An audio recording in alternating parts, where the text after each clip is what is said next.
Hello, my friends across the fruited and rooted plain. It's time for another edition of the Gardening Simplified show with Stacy Hervella and me, Rick Weist. For those listening on radio from our flagship station in Grand Rapids, Wood Radio, or those listening to the Gardening Simplified show via podcast, we thank you very much.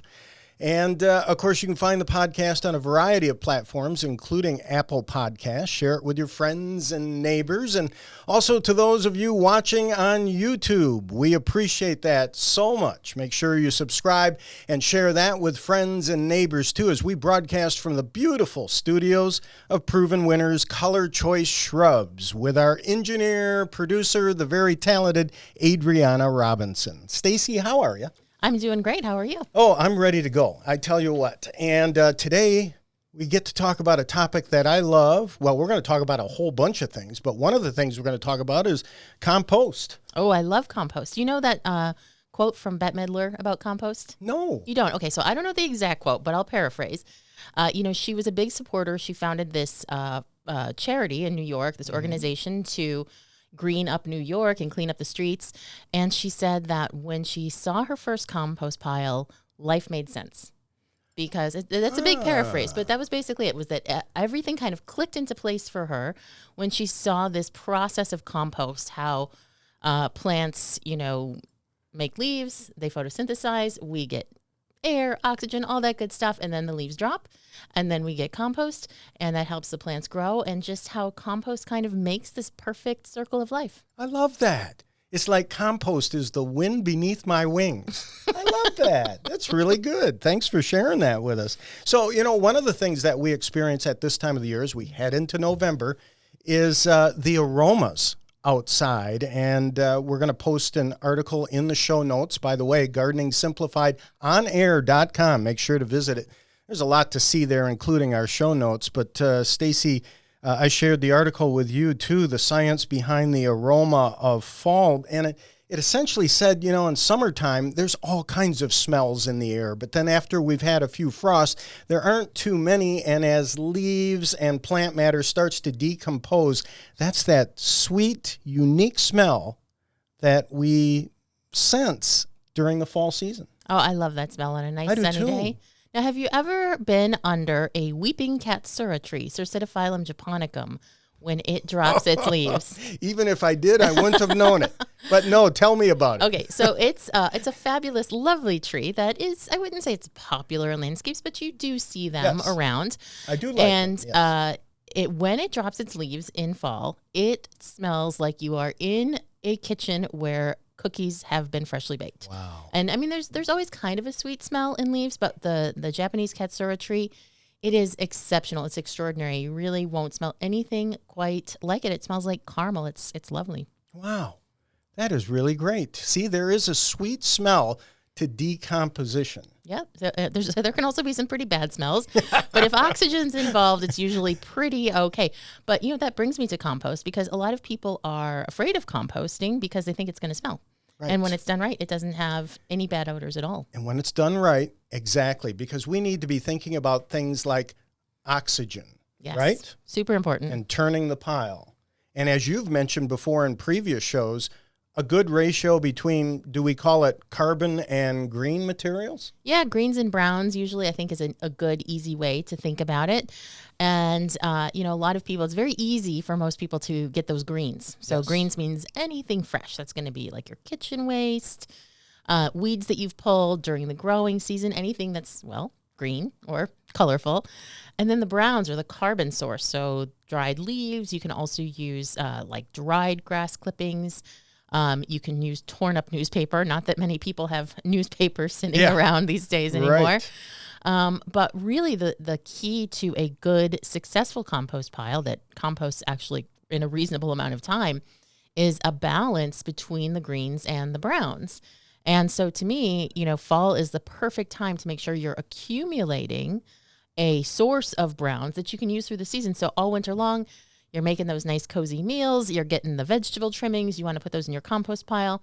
You've got a steady supply of browns to make sure that your pile doesn't go, completely gross and slimy. I like that. And I brought some browns into the studio for our viewers who are watching on YouTube, some oak leaves, and I was reading, Stacy, that oak leaves really don't work well for composting in our garden, at least not as good as, let's say, maple leaves. There's certain leaves you don't want to use, like walnut or buckeye or horse chestnut, as I understand it, for obvious reasons. Now, the oak leaves have a lot of, and correct me if I'm wrong here, Stacy, I pulled this up, but it's lignin. Lignin. Yep. Which is, by definition, and I'm reading it here, a complex organic polymer deposited in the cell walls of many plants. Many plants have lignin, but oak seems to have a lot of it, and so it doesn't break down real quickly. Yeah, a lot of people will notice that the oak leaves stick around for a really long time. That makes them an excellent use for mulch in the garden if you want to use them like around some people use them to protect hydrangeas or other tender plants, but less of a great choice in compost just because, the rest of your compost will be broken down, but still going to have a bunch of oak leaves sticking out here and there. So, right. And they can also make it difficult to turn. Have you ever found that if you have like a big, thick layer of oak leaves in your compost pile, that they kind of just make like a mesh blanket that makes it really hard to turn? Yep. Yes, exactly. And you mentioned it too, Stacy, the green food scraps. I was reading a statistic from one of the news agencies was talking about food waste. A staggering 24% of trash sent to landfills, food waste. Oh, my gosh. Yeah. That's a lot. Unreal. So, if you can't finish that broccoli on your plate, let's use it in the compost pile, right? Well, I think one reason, so we talked about people having an objection to composting because they're afraid it's going to smell. But I think also people feel like you need a lot of equipment or you need to be really committed to the bit. And that's not the case at all. You can literally just make a pile somewhere in your yard and you're composting. It's really just about having that balance of the greens and the browns and keeping that going. Now, I will share 2 more secrets that I've learned about composting in my gardening career. Okay. So one is that a compost pile does reach a point where you should no longer add to it. If you keep adding to the same compost pile, you're never going to get compost that you can actually use. So it's a good idea to kind of make a determination of how big you want it to be, add to it until that point, and then start a second one while that first one is allowed to just rot and do its thing. And if you do this and it's done right, you'll actually have compost pretty quickly. So you can't just keep piling it on. And I think that's one of the biggest issues that people have with all of those nifty tumblers and other things that you can buy is they just think, okay, I'm just going to keep adding to it. And then you will literally never have compost because it's always in a state of decay. So if you're going to get one of those things, 2 is a good idea, or you can use one and then have a separate one on the ground because just piling it up on the ground is a perfectly swell solution. The other thing I've learned is that I had for many years not been keeping my compost pile wet enough. Oh, too dry. Too dry. And I didn't really have it, in a place where it wasn't getting rainfall, but that it just wasn't penetrating because it was, pretty thick. And I found that once I made it a priority to water my compost pile, it was like lightning fast. I had compost within, a matter of 2 or 3 months. Fantastic. Well, whatever you do, maintain your composture, folks, and it's not so difficult. No, it's not. As you said, Stacy, and boy, it's black gold out there in the landscape. It is, and people should just try it, and I think it's a lot nicer than filling up your garbage can. A lot of people, of course, also have garbage disposals. I do not, so it's very helpful for me to be able to compost. And, here in Grand Haven, Michigan, we actually have a municipal site where you can dispose of your greens down in the dump, and they will make it into compost. So that's another thing to look into. Well, we're working towards good soil. And so, Stacy, our word of the day today is going to be frim, F-R-I-M. Frim is kind of an archaic word, but it's used to describe soil that's in ideal condition for sowing or planting. Frim, so you can add that word to your portfolio and use that from time to time. Frim actually makes me think of the Louis Armstrong and Ella Fitzgerald. I want the frim fram sauce with the Hassan Faye and Shafafa on the side. I have not heard frim in this context, but I'm very grateful for it. I do not have frim. I have an extremely sandy soil, but if I see frim, I will take the opportunity to use the word. Folks, I could not have said it better. So we'll move along. Coming up next, plants on trial. Stacy's going to introduce us to a new plant, Plants on Trial. That's coming up next here on the Gardening Simplified show. Hello, everybody, and welcome back to the Gardening Simplified show. I'm Stacy Hervella, and I am joined in the studio by Rick Weist. And you may know him from his many years embracing gardening in West Michigan here. And we are going to put a plant on trial. Now, when I think about the plant that we're going to put on trial for each episode, I try to tie it in, Rick, to your idea from the first segment in some way, so it doesn't feel completely out of the blue. I also try to make it seasonal. Okay. And because we just started the show in fall, I have been remiss because I have not yet included a hydrangea in Plants on Trial. And if you are familiar, which I know you are familiar with Proven Winners Color Choice Shrubs, hydrangeas are kind of our specialty. A big deal. So I can't believe that we have done so many shows and not yet included a hydrangea. So I thought it was high time. And the plant we're going to put on trial today is Gatsby Pink Hydrangea, Gatsby Pink Oakleaf Hydrangea. I love oakleaf hydrangeas. You know what? I don't know anybody who doesn't love oakleaf hydrangeas. I think they are, some hydrangeas can be a little polarizing, might be a little too flashy for some people, or maybe, some people think they're a little too finicky or whatever that is. I have never met a person who said, oakleaf hydrangeas just don't really do it for me. And, the reason for that is because they are a hydrangea for all seasons. That is correct. Even winter. Even winter. And most hydrangeas really cannot make that claim. Winter, for all of their beauty in the summer, winter is not their high point. And I wouldn't say that winter is the high point for oakleaf hydrangeas, but it does do much, much more than your average hydrangea does in winter. It has beautiful cinnamon-colored peeling bark.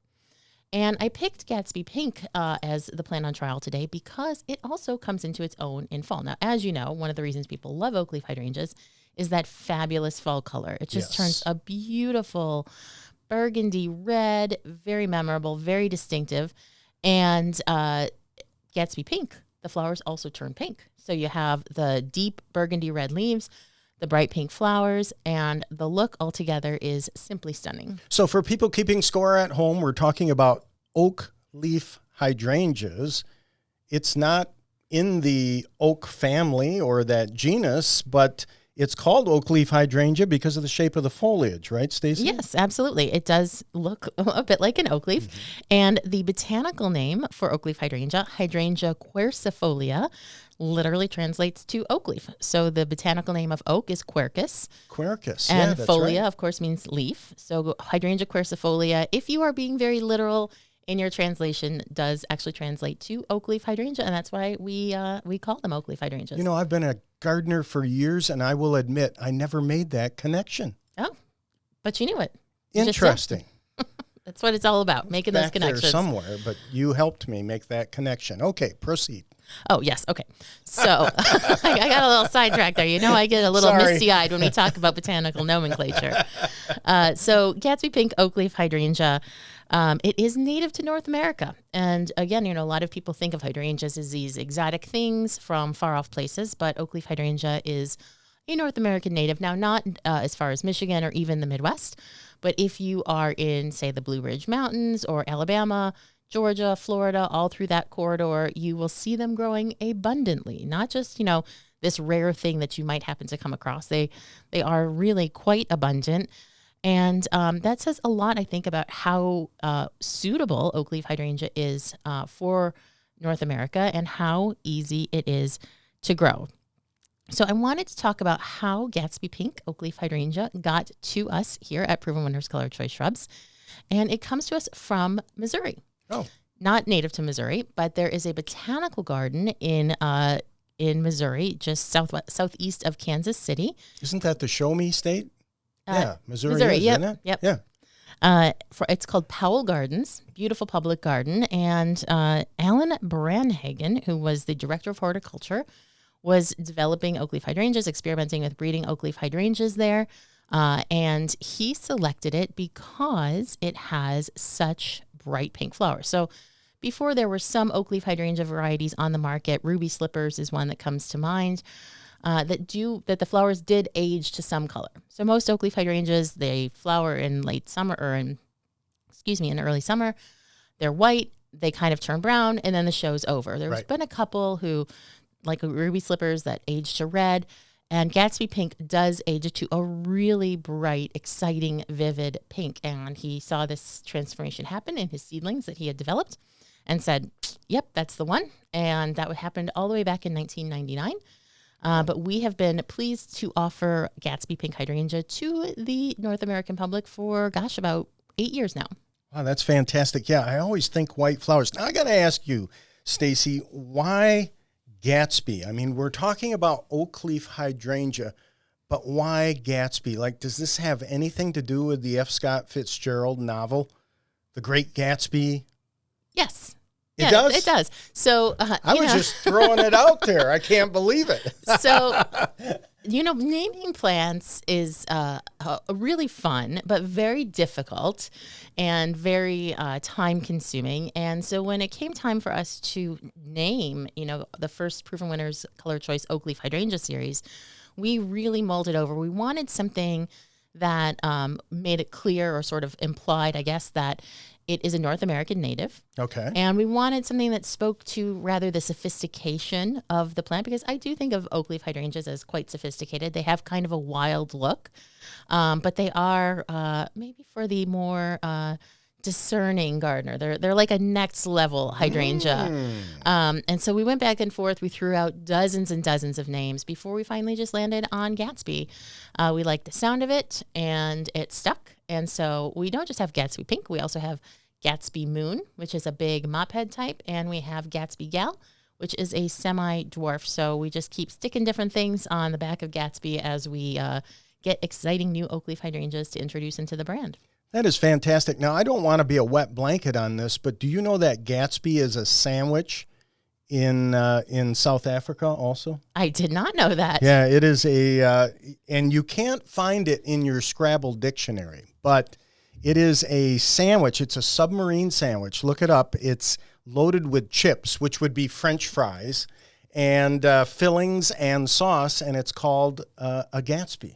Oh, well, it is one of my dream vacations to go to South Africa to see the wildflowers. If that does happen, I will be sure to sample a Gatsby sandwich. Go to a restaurant and ask for a Gatsby, and they'll look at you like, what? And then you'll say, but Rick Weiss told me.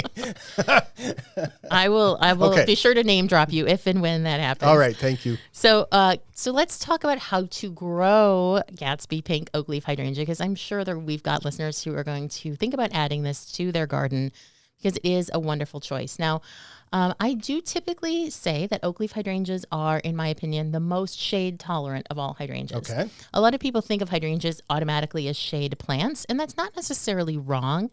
But particularly in colder climates like Michigan, the Midwest, if they don't get at least some sun, you're not going to get a really great flower display. You're not going to get on the oakleaf hydrangeas. You're not going to get good fall color. It'll be kind of muddy. Yeah. But I have found that oakleaf hydrangea does perform pretty well, even in shade.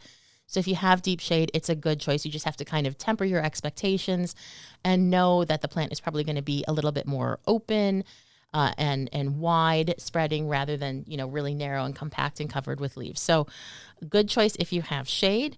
Not particularly fussy about soil. If you have very alkaline soil, it will kind of struggle. The leaves will be kind of sickly looking, but you would have to be well beyond neutral. So most people are not going to have an issue there. And it's an extremely low maintenance shrub because you shouldn't prune it. You shouldn't prune it at all. You just sold it right there. People... Because everybody struggles with pruning of hydrangeas. They really do. Yeah. And I get it. One of the problems, my personal theory on why people struggle with pruning hydrangeas is because most of them look so perfectly ghastly in winter that they think I could not possibly be meant to look at this thing all winter long. I've got to cut it back. It's like it's begging you to cut it back. And oakleaf hydrangea doesn't have that problem because it looks frankly magnificent in winter, like almost like a really amazing pair of antlers. I love it in the snow. It's gorgeous. Yeah, it is. And then when they get mature and they peel. So this is not a plant that you would ever trim or prune back and kind of shape. You're just going to let it do its own thing and let it attain that magnificent structure and habit that it wants to. Now you can, if you are the artistic type, you can go in there and prune out specific branches to kind of develop that framework. But overall, this is a plant that you should keep your pruners away from and just let it do its thing. Step away from the pruners. Nobody gets hurt. Put the pruners down. And I do, before we wind down here, just want to say it is, I would consider it not deer resistant, but an okay choice, even when deer are in the area. Now, oakleaf hydrangea is the only hydrangea that I actually have in my garden. I've tried to grow all of them, but the deer have eaten them all. And the nice thing that's about the oakleaf hydrangeas is that they are big. So mine is over 6 feet tall. The deer can't reach the flowers up at the top anymore. And another nice thing is even if they did eat the flowers, it has enough other benefits to the landscape to still recommend it, even if they eat the flowers off. So that is Gatsby Pink Oakleaf Hydrangea. If you go to Gardening Simplified onair.com, you can get all the details about that, see pictures and everything else. And when we come back, we're going to open up that gardener's mailbag. So please stay tuned to the Gardening Simplified show. Greetings, gardeners, and welcome back to the Gardening Simplified show. I'm Stacy Hervella. I'm joined by Rick Weist, and we are about to open the garden mailbag. This is the segment where we answer your garden questions because that's what we really love to do, is to help people be better gardeners and more confident. Well, Susan sent us a question, Stacy, about garlic, and I thought I'd start off with that because last week, of course, you told us that you were busy planting garlic or going to be busy planting garlic in your garden. As a matter of fact, you inspired me. I put some garlic in the ground this weekend, keeping my fingers crossed, and we'll see how it goes. But Susan says, I think I may have planted my garlic in a 4x4 foot raised bed too early because there are shoots about 4 inches tall. I plan to cover it with straw. I did the same thing with straw. Will that keep it alive through winter?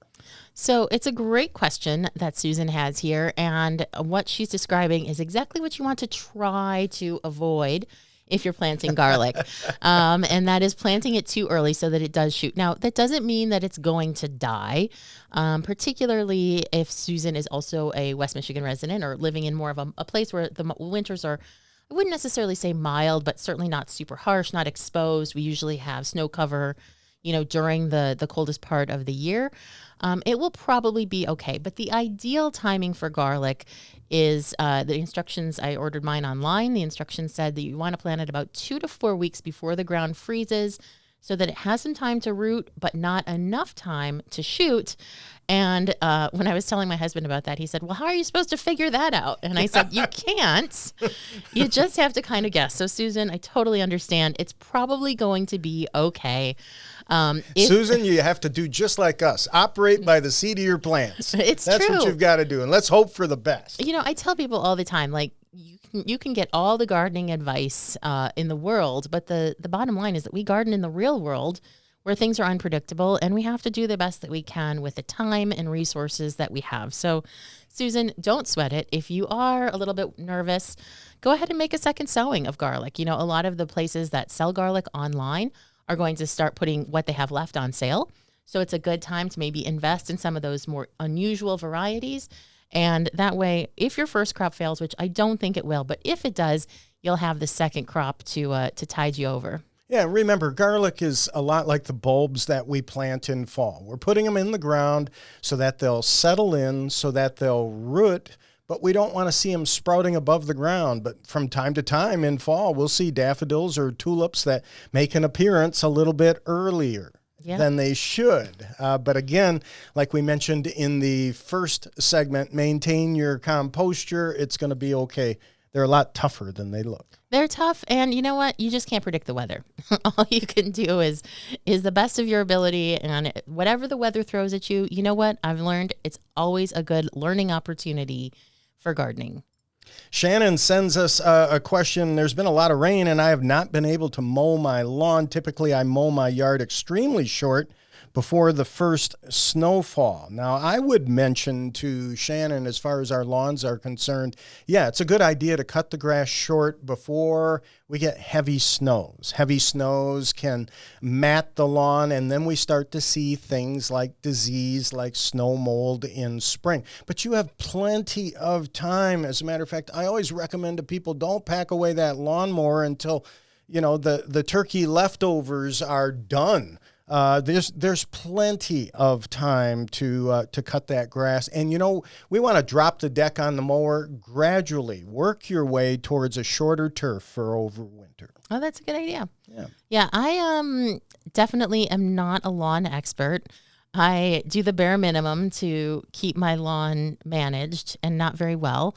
But yeah, I would also say, you're going to have to just play it by ear and see what the weather throws at us. And so far here in West Michigan, we have not really had a hard frost. No. And so there's been I think the lawn is going to keep growing for another 2 weeks or so at least. And, you're just going to have to keep mowing as the weather fosters or not the growth of the grass. So no worries.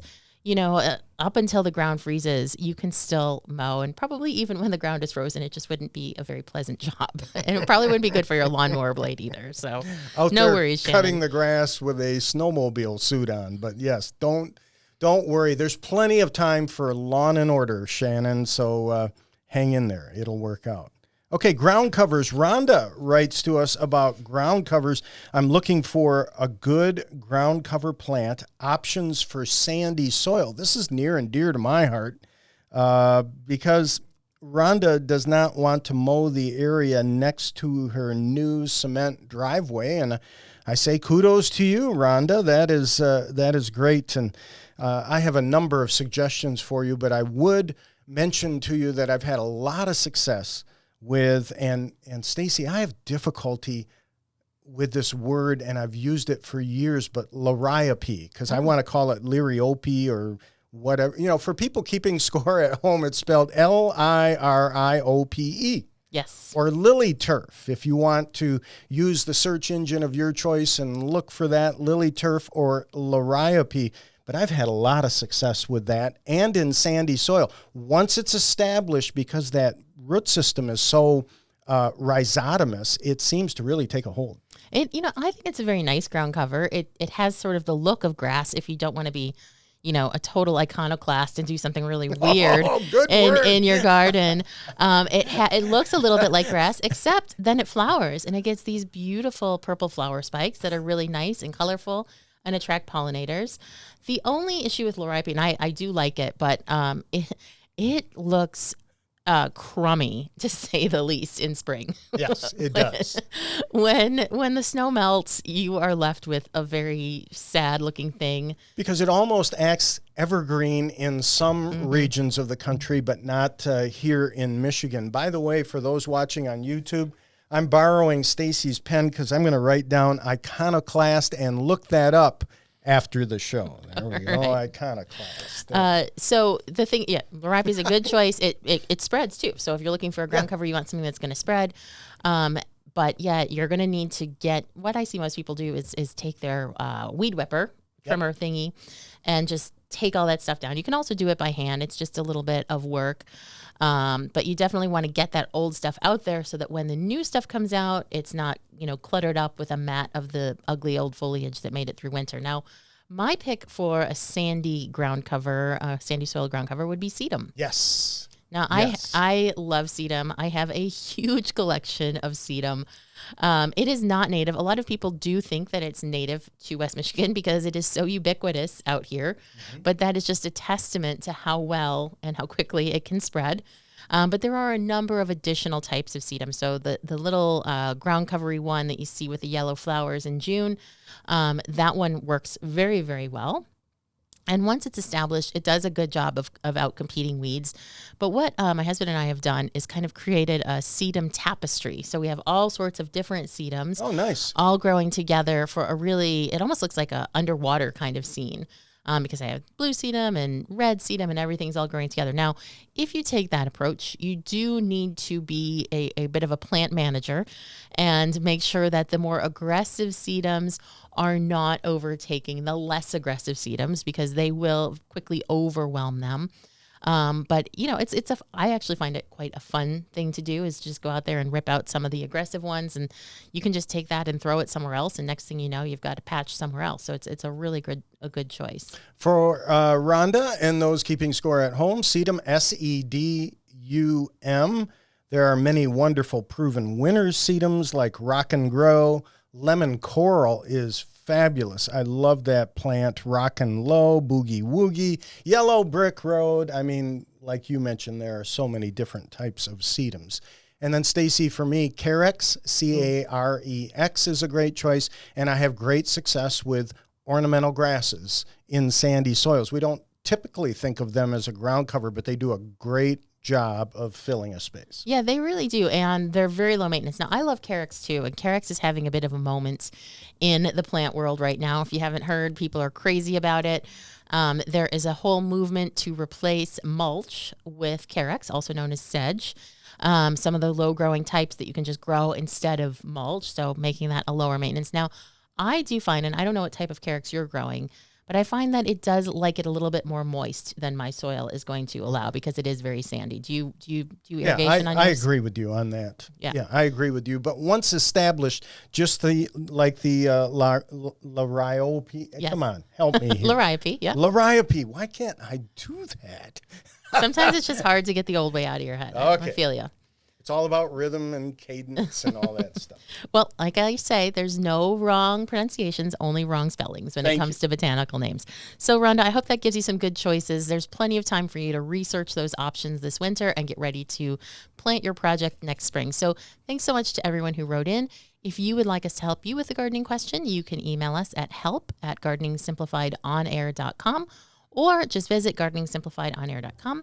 Hit the contact tab and send us a message. You can even include a picture, and we would love to read your question on a future show.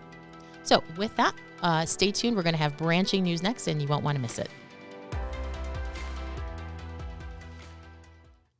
You're tuned in to the Gardening Simplified show with Stacy Hervella and me, Rick Weist. We're moving on to branching news. No breaking news on this show. It's branching news. And by the way, I'm going to dare to venture into that topic we talked about a few weeks ago, just for a moment. It being the first weekend in November, daylight saving time ends, and it's time for standard time. I call it Stacy time. It is. You know what? I am going to be so thrilled to have that extra hour of sleep. I love that it makes the day feel so much longer at first. So I am absolutely thrilled. I was reading in the U.S. and Canada, the standard time period is only around 4.5 months. In most European countries, they're on standard time 5 months out of the year, and they spend 7 months on daylight saving time. But the whole point is bonus time today, an extra botanical word of the day, just because I like to say this word, nyctinasty. Ooh. Nyctinasty. The nastic movement of plant parts such as leaves and petals in response to darkness. So it's all about circadian rhythms, like we have this 24-hour clock that plants and people have. And if you want to Google it, the word of the day, the second word of the day, is nyctinasty. Had you ever heard of that word before? I have not heard it as nyctinasty, but I am familiar with the root word nyct, N-Y-C-T. So if you're looking this up, it's N-Y-C-T-A-N-A-S-T-Y. This is brilliant. Tell me about it. It is derived from the Greek word for night. And I was familiar with it because of the plant family, the Nyctaginaceae, which I know, okay, I'm throwing out the big words here, but I'm guessing that you, Rick, and Adriana, and many of our listeners are familiar with a very popular member of the Nyctaginaceae, and that is Mirabilis 4 o'clocks. Oh, yes, 4 o'clocks. Yes, so 4 o'clocks are in the Nyctaginaceae family. So Fun that basically, to grow. that means it's blooming at night. So that is how that comes in. Also, birds have a nictitating membrane, which is sort of how they close their eyes to sleep. Some birds, it's like a clear membrane that goes up over their eyelids so they can sleep. You know, this is fabulous, Adriana. I love this. I just throw a word out there, and Stacy, take it away. This is great. You know, I can't remember what I had for breakfast yesterday, but when it comes to words and trivia, I got you covered. Fantastic. Well, also in branching news, we took a look at a study, and the link will be there at our show notes at gardeningsimplifiedonair.com. But the study of 2,000 adults that 1 in 3 Americans, and I don't believe this survey, and I don't believe this study, said 1 in 3 Americans have seriously considered burning down their home after experiencing a bug infestation. Come on. Oh my gosh, that is the overreaction of the century. Exactly. You got to be kidding me. And I mean, these bugs are important. I love these bugs, but 66% of people are willing to do nearly anything to get rid of bugs at home, including fumigating, putting glue traps out, spraying cans of bug spray, and 52% of people have considered moving because of bug infestation. Well, good luck selling your house because it has a bug infestation. Well, one of the principles of horticulture is known as IPM, Integrated Pest Management. Right.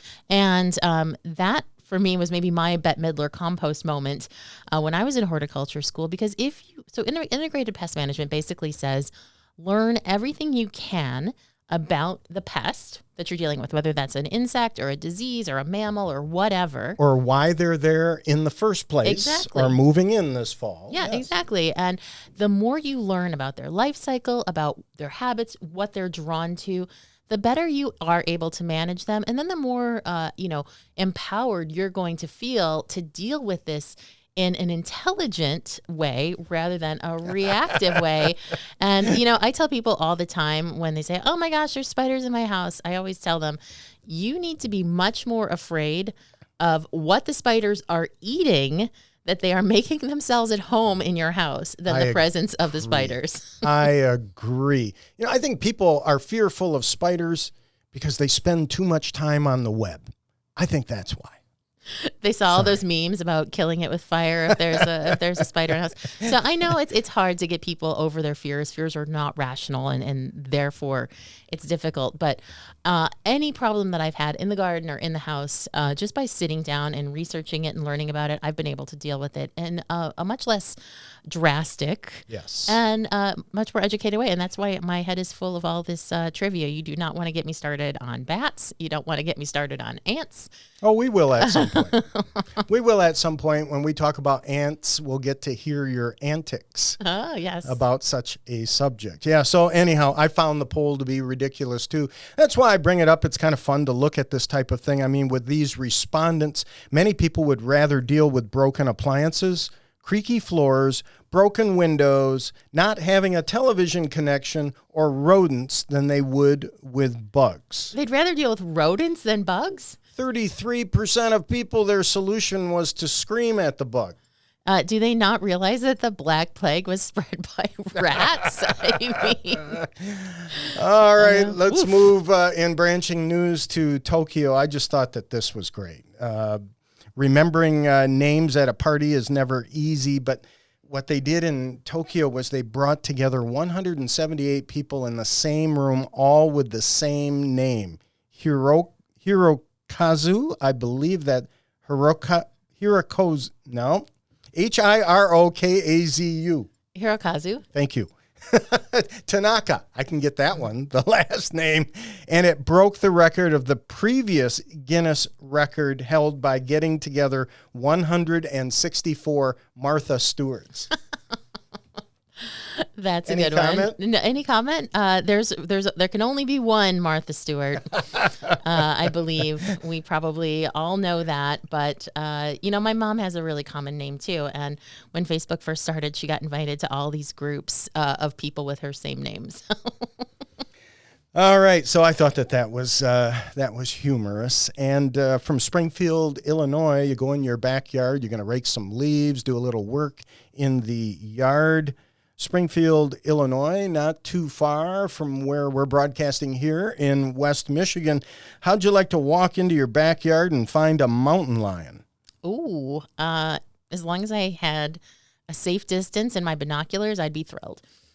Oh, a roaming mountain lion made headlines across the state of Illinois. And, of course, in Springfield, Illinois Conservation Police tell us the mountain lion was found this past Friday, in a backyard there in Springfield, Illinois. And where there's no mountains. Where there's no mountains. And the Department of Natural Resources says the mountain lion was tranquilized and taken to a Feline Rescue Center, where it is now. Well, it's a 260-acre feline sanctuary in Center Point, Indiana. So that, I'm not lying. This actually happened in Springfield, Illinois.